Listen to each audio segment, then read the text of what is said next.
beraturan merupakan gerak suatu benda yang menempuh lintasan melingkar dengan kelajuan yang tetap.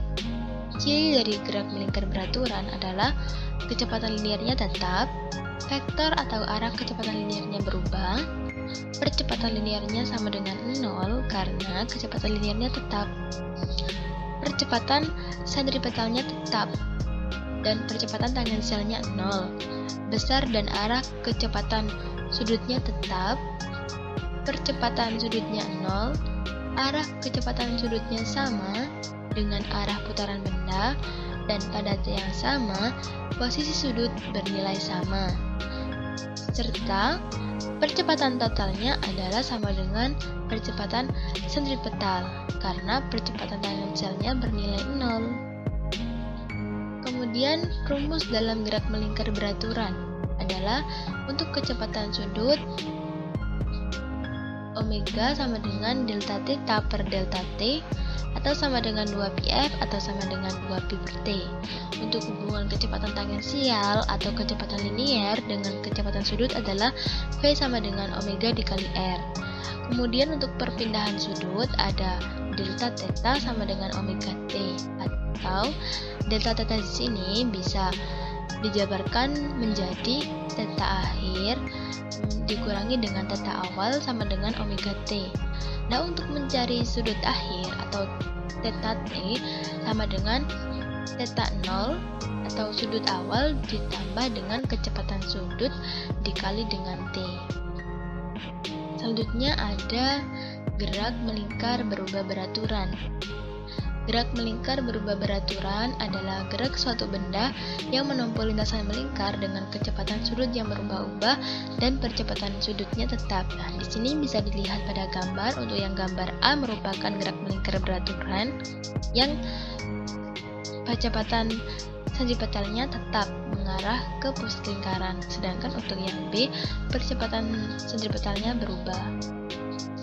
Yang B ini merupakan gambar gerak melingkar berubah beraturan, di mana ciri-cirinya adalah kecepatan linearnya berubah, arah atau vektor kecepatan linearnya juga berubah, percepatan linearnya 0, percepatan sentripetalnya berubah, besar percepatan tangensialnya tetap, arah percepatan tangensialnya berubah, besar dan arah kecepatan sudutnya berubah, percepatan sudutnya tetap, dan pada t yang sama posisi sudutnya berbeda, serta percepatan totalnya adalah percepatan sentripetal ditambah dengan percepatan tangensial.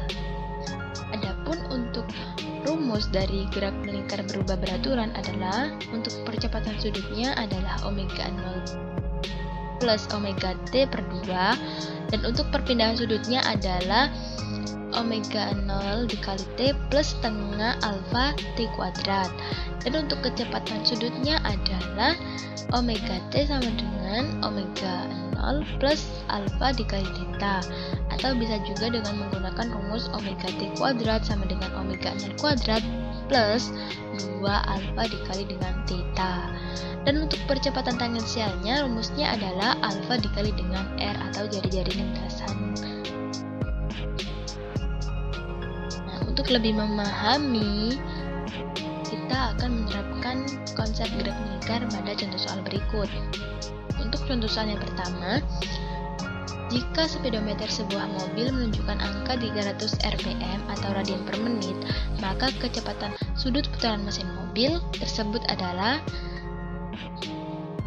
Nah, ini dibuktikan yang ditanyakan adalah kecepatan sudut dalam satuan radian per sekon.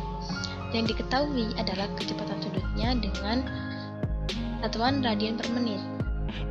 Yang kita ketahui, 1 radian per menit itu sama dengan 2pi per 60 radian per sekon. Maka kita langsung substitusikan pada persamaan berikut. Jadi 300 dikali 2pi per 60 sama dengan 10pi radian per sekon.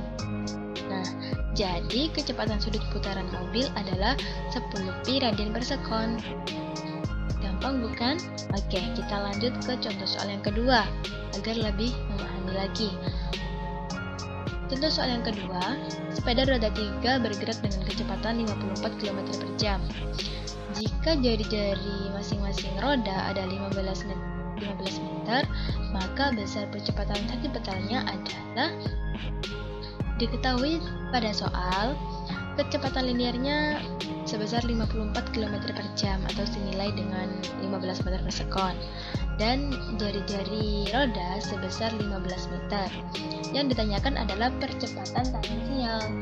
Maka di sini yang diketahui adalah kecepatan linear dan R, maka kita menggunakan rumus T kuadrat per R. Nah, langsung kita substitusikan angka tersebut pada persamaan berikut dan didapatkan hasil 15 meter per sekon kuadrat.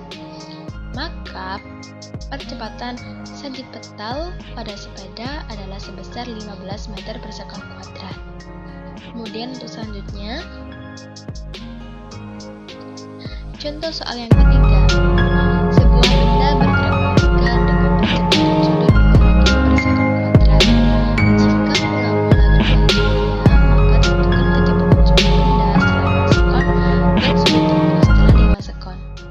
Diketahui dalam soal yang ada adalah percepatan sudutnya sebesar 2 radian per sekon kuadrat. Kemudian untuk kecepatan sudut awalnya adalah 0 karena benda mula-mula diam. Yang ditanyakan adalah berapa besar kecepatan sudut setelah 2 sekon dan berapa sudut tempuh setelah 5 sekon. Jadi yang diketahui ada waktu ya, waktunya adalah 5 sekon. Oke, kita langsung menjawabnya dengan substitusikan angka pada persamaan yang ada.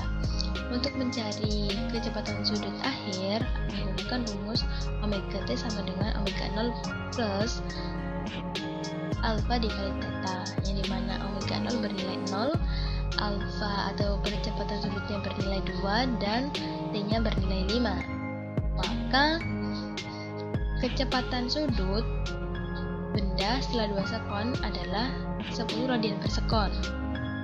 Kemudian untuk sudut tempuhnya menggunakan rumus theta sama dengan omega 0t plus setengah alfa dikali t kuadrat, dengan omega 0-nya bernilai 0, t-nya 5 plus setengah dikali percepatan sudutnya bernilai 2 dan t-nya 5 dikuadratkan, maka didapatkan sudut tempuh setelah 5 sekon adalah 25 radian.